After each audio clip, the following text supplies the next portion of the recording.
في 20 يوم عملنا 51,000 دولار. بس مش المشكله في كده، المشكله ان انا شفت اغرب قصص من الانفلونسرز. خلينا نشوف احنا شفنا ايه. Wake up, get out the sheets. We came for one man, forget that piece. You take the west side, take out the east. And I put them in the case, never let out the stop it.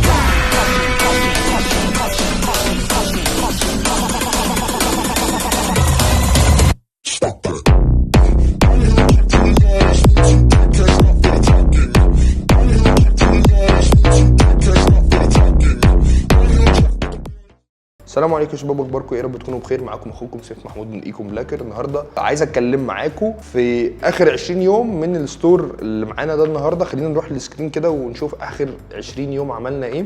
الستور بقى له كتير يعني معايا، بس ماشيين وعاملين يعني كولابوريشن مع مايكرو انفلونسرز. حصل معانا مواقف غريبه قوي. خلينا نبتدي الاول بالريزلتس وبعد كده بالارقام ونرجع تاني. دول 50,000 دولار اتعملوا في 20 يوم. حتى نعمل ريفرش كده عشان المصداقيه، عشان في شباب ابتدت ايه صورتها تتهز فينا، والناس ايه ابتدت ايه تروج حاجات على السوشيال ميديا، بس احنا لما بنطلع ما بنقولش كلامهم وخلاص على الفاضي. فبالتالي نعمل ريفرش، يلا بينا نروح نعمل ريفرش. وحتى يوم 21 كانت الادفيرتايزنج كله وقف، فبالتالي ادي اهو اللي احنا فيه. في ناس بقى اتهزت فكرها ان في ناس بتشوش سمعتنا على السوشيال ميديا. من الاخر انا بقالي 5 سنين طالع معاكم الحمد لله، وقعنا وقناتنا اتمسحت ودنيتنا كلها، بس ايه مكملين والحمد لله. مفيش حد طلع يعني يعمل باد ريفيو كان ليه وجع حق، وانا مش هراضيه استحاله. لكن حد يطلع يقل ادبه يشتم يبقى بيبتزني عشان فلوس، قسما برب العزه بطلها. انا مش محتاجها اصلا، بأمانة مش محتاجها. انا بطلع كده، وفي ناس بتطلع تعمل محتوى كل يوم وكل يوم وكل يوم وكل يوم وكل يوم وكل اسبوع ومش عارف ايه وكونتنت مش عارف ايه وبتاع. انا لو جيت دخلت على القناه، انا ما عنديش فيديوهات كتير، بس لما بطلع بقول معلومه، بسترزق من المعلومه وبطلع بتكلم. انا مش مفعل ولا ربح ولا اي حاجه خالص وبتاع. لا يا باشا، انا عندي كوميونتي وعندي دنيتي، واتعرفت على ناس جامده جدا في المجال، واتعرفت على ناس حلوه قوي في المجال، واتعرفت على ناس نفسها تبقى كويسه، وخدت فلوس كورسات. اوكي، ومفيش حد بقى يطلع ايه يتكلم ويقل ادبه وبتاع. زمان بقعد اتضايق، بس دلوقتي لا يا باشا، انا جاي اطلع، انا جاي افيدك، ولا قلت لك اديني، ولا الحيت عليك قلت لك كذا. كل حاجه انا ما بكلمش ناس اقل من 18 سنه، ولا بدي كورسات لحد اقل من 18 سنه على فكره. تمام، بس عشان ايه المصداقيه. نروح نعمل ريفرش تاني ولا ايه؟ خلينا نكمل بقى. خلي بالكم انا هعمل لكم شويه حاجات كوميدي كده ايه لذيذه. انا بعتذر للناس اللي طلعوا وشافوني بالشخصيه دي بجد، بس النقطه كلها انه الفتره الاخيره فعلا في ناس ابتدت تعمل مواضيع وانا فايق، والحمد لله الحمد لله الحمد لله. انا مفيش حد طلع وكان واخد منه جنيه غير لو مديله حق. بالعكس، انا بدي اكتر من حقوق بكتير على فكره، حتى اللي دافع. واكبر دليل هوريكم سكرين شوت بتاع طالب من الطلاب، الطالبه دي كانت لما دخلت الكورس معايا حصل لها عجز مادي. انا راجل بدي كورسز، وهو سكرين شوت انا كسيف ساعدتها ماديا. يعني حد ده اخر حد.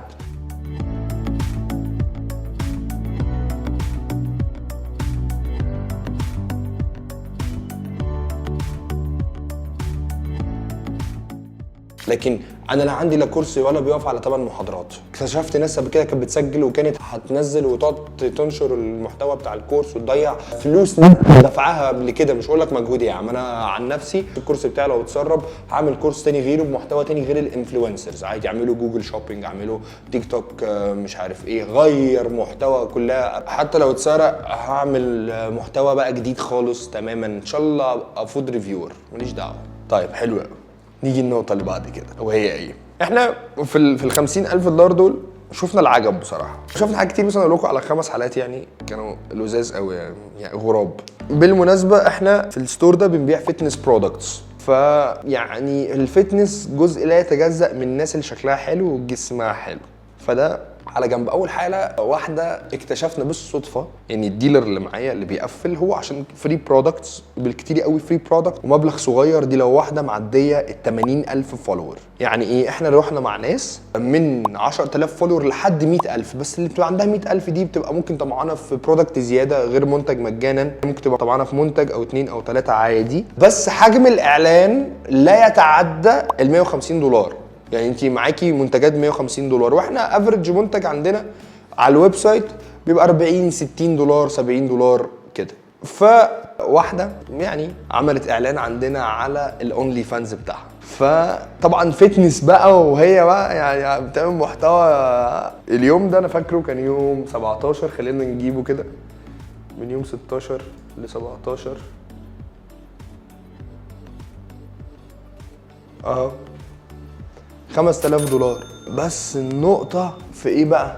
طبعا هي الكود بتاعها جاب 8 مبيعات 9 مبيعات، بس اليوم ده كان نازل فيه حوالي 9 انفلونسرز او 11 انفلونسر، هي من 9 ل 11 مش فاكر الموضوع، بس الفكرة ان هي جابت مبيعات. بس النقطة كلها مش في كده، النقطة كلها انه كل اللي جه من عندها 11 سيل من ال 80 اللي جم.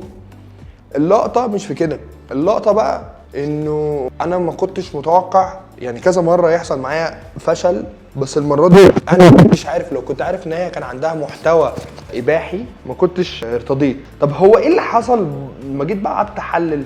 ان الفتنس شغال قوي مع الناس اللي هي يعني واحده عندها واحده يعني من الاخر جسمها هو اللي بيصرف عليها، فبالتالي لازم تبقى على سنجة 10. طيب فبالتالي كانت مفاجاه. بس الفكره كلها يعني طول ما انت عندكش اي حاجه ليها علاقه بالجسم وجمال بيساعد في جمال او رسم الجسم ما تتوقعش حاجه. بس انا يعني جت معايا كده، بس يعني ايه اب نورمال يعني غريبه. تاني حاجه كلمنا واحده ما عملتش اعلان، بس الديلر اللي كان معايا كان صايع. الديلر اللي كان بيقفل معايا كان صايع. ايه بقى صياعته كانت في ايه؟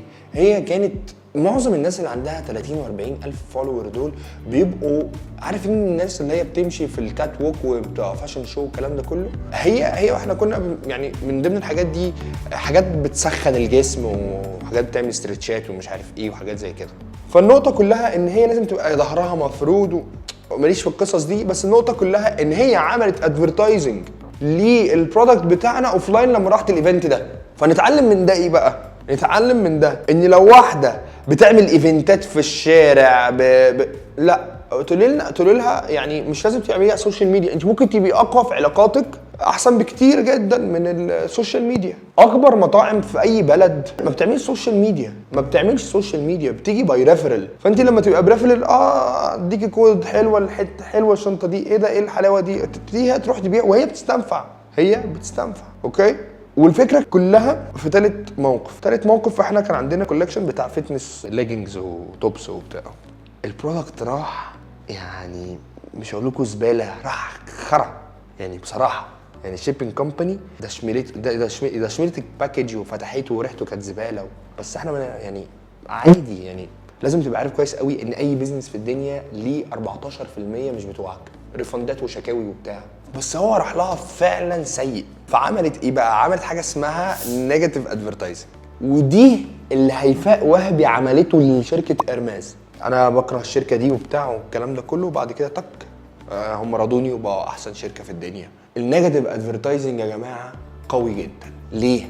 الناس مش عايزه البيزنس اللي عنده 100 زبون كويس. البيزنس عايز او الالكترونيك بيزنس، اي بيزنس او سوشيال ميديا كاستمر بيحب ان واحد يكون عنده 50% كويسين و40% مش راضيين بس بقوا راضيين.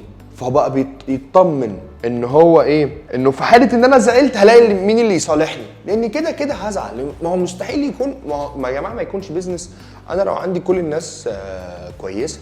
مش بيزنس ده يعني، مش واقع. لا. و10% بقى باد ريفيوز او طبيعي، في ناس نون ساتسفايد، طبيعي جدا في اي بيزنس. فبالتالي يا جماعه كله يبقى حريص ان هو يحل للزبون، يحل. رابع موقف وهو واحده بس كان عندها 150,000 فولوور، قالت انا عايزه اشيك هو انتوا دروب شيبنج؟ احنا دروب شيبنج. طيب انا عايزه اتكلم المورد بتاعكم. لا برايفسي ومش عايزين. انا قلت ليه كده؟ خلي بالكم انا ليه قلت، يعني كنت صريح معاها، مع اني الانفلونسرز ما بيحبوش الدروب شيبينج، بس هي كان عندها ستور وكانت بتاعها وكان بتعمل دروب شيبينج، فسالت هي عندها اون. ده سلاح ذو حدين، لا اما هتجيب لك سيلز جامده قوي لان هي عارفه هاو تو ماركت ذا برودكت، ازاي عارفه ان هي بتماركت البرودكت، لا اما مش هترفض انها تعمل لك ادفرتايزنج، لا اما الحاله اللي بقول لك عليها دي بقى كانت حاله جديده بقى عشان انا عايز اتواصل بالسبلاير بتاعك واشوف الكواليتي بتاعته. لا والله يعني انت عايز تشوفي الكواليتي بتاعتك انا ممكن ابعت لك سامبل ولو عجبتك هتشتريها مني. اي واحده تخش، اي انفلونسر تخش معاك في حته كواليتي قول لها هبعت لك سامبل، عجبتك هتشتريها، ما عجبتكيش هتوريني سبب ان انت مش عاجباكي البرودكت ده وما تدفعيش حقه، وساعتها هتبعت الفيديو ده للمورد بتاعك ان شاء الله لو في علي اكسبريس وهو هيرجع لك ثمن البتاع. يا باشا ايه القرف اللي انت بعته ده؟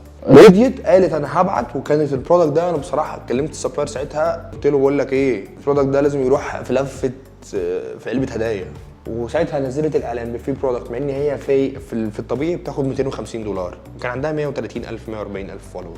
بس اخر حاجه بقى، اخر موقف، كان واحده قالت انا ايه مش هنزل لكم الاعلان والبرودكت مش زي ما انا توقعت بصراحه، وفاجئ انه عشان تعرفوا برضه الدنيا غريبه، ان هي اتاري ان هي اتفقت مع 2 نفس النيتش نفس كده، وواحد بعت لها برودكت فتنس وانا بعت لها برودكت فتنس، فبالتالي هي قدامها خيارين، هي هتنزل ده يا هتنزل ده، ولو نزلتني انا وبعد كده اللي بعديها، لان في حاجه اسمها يا جماعه وانتوا بتعملوا الديل اعملوا حاجه اسمها احنا we are taking this exclusive for 30 days. حطها عندك اهو كاتبها لك على الشاشه we are taking this exclusive for 30 days، يعني 30 days ما اشوفش عندك فيتنس برودكت غير بتاعي، او ما اشوفش عندك فيتنس برودكت، يعني ايه ما تعمليش ادفرتايزنج عادي روح اعمل، بس ما تعمليش ادفرتايزنج للفيتنس برودكت لمده 30 يوم، مش احتكار. والفكره كلها ان في 30 يوم والله انت جبتي لي سيلز هديك تاني زي ما انت عايزه، وغير كده كمان انا بعد 30 يوم من ال 20 يوم دول هبعت لنفس الناس دول برضو. عشان كده الانفلونسرز ماركتنج يا جماعه بيبقى مع الوقت اسهل بكتير قوي من اي ادفرتايزنج تاني بكتير، لكن فيسبوك بقى واد اكونت يقفل ونقعد نسرش وبتاع قصص، مع انه هو ممكن الانشه في 24 ساعه تحديات وبتاع، انا ما اقدرش اعمل تحدي 24 ساعه، انا ما اقدرش، انا يعني هحارب الزمن. بس الفكره كلها انا ممكن اعمل تحدي 30 يوم او تحدي سنه احط بيه على اي حد بتاع السوشيال ميديا وبروفيت اكبر من اي حد بتاع السوشيال ميديا. ثيرد بارتي ادفرتايزنج فيسبوك انستجرام تيك توك.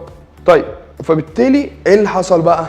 ان انا اعلاني نزل، لقيت براند بيكلمني بيقول لي هي اتفقت معاك على ايه؟ قلت لها حد مغربي او جزائري مش فاكر. لقيت البراند بيكلمنا اهلا انا صاحب البراند كذا كذا كذا كذا، كنت اتعاملت مع الانفلونسر دي وهي مش عايزه تنزل لان هي رفضت، بس احنا بقى دخلنا معاها بقى في قصص وحوارات، وانا ببقى عارف كويس قوي ان لو واحده مش هتعمل ادفرتايزنج، حتى بعلم الستودنتس بتوعي كده انه ما فيش واحده هتنزل الاعلان لو هي عقلها وزها، بنقعد نعمل نوش عليها على السوشيال ميديا.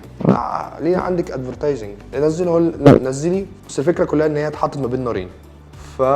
فنزلت الاعلان وجت على الواد التاني راح مكلمني، فقلت له بص هي جابت 16 مبيع، البروفيت بتاعهم $250، احسب انت بقى كده. حسبناها لقينا ان هو هيكسب برده 220، تقسمنا البروفيت عشان بس اراضيه، وبقى صاحبي جدا وهو جامد قوي قوي قوي قوي قوي في الانفلونسرز. وكسبت واحد بامانه من انفلونسر كده زي الفل، لانه شاف الادفرتايزنج عندها بتاع حد تاني، فهو هرش ان هي جت عليه عشان الاعلان بتاعنا بس. واللي عجبني فيه اكتر بقى اللي دخل دماغي فيه ان هو كان هيعمل معاها نفس الخطوات اللي انا عملتها لو هي ما كانتش، يعني لو هو اتاكد ان هي مش هتنزله الاعلان، بس لما انا جيت معاه سكه قال لي خلاص انا اعمل لها نوش ليه. بس دي اكتر 5 حاجات اتعملت في ال 50,000 دول. وما تنسوش تابعونا على السوشيال ميديا وتابعوني كمان على انستجرام، لان هنزل خبر عودة الجروب الذهبي ان شاء الله. كلمونا عشان تفهموا اكتر وتبقوا من اوائل الناس اللي هترجعوا في الجروب الذهبي، لان كل الانفلونسرز دول حوالي اكتر من 60 انفلونسر او 70 او حاجه 65 انفلونسر، اكتر من كده، اكتر من العدد ده، ال $50,000 دول، فهنزلهم على الجروب الذهبي على طول. فما تنسوش تتابعوني على كل السوشيال ميديا عشان تفهموا، وكلمونا لو انتوا عايزين موضوع الجروب الذهبي. وما تنسوش برضو في عروض على التدريب ال1 to 1 كوتشنج. اشوفكم على خير، السلام عليكم.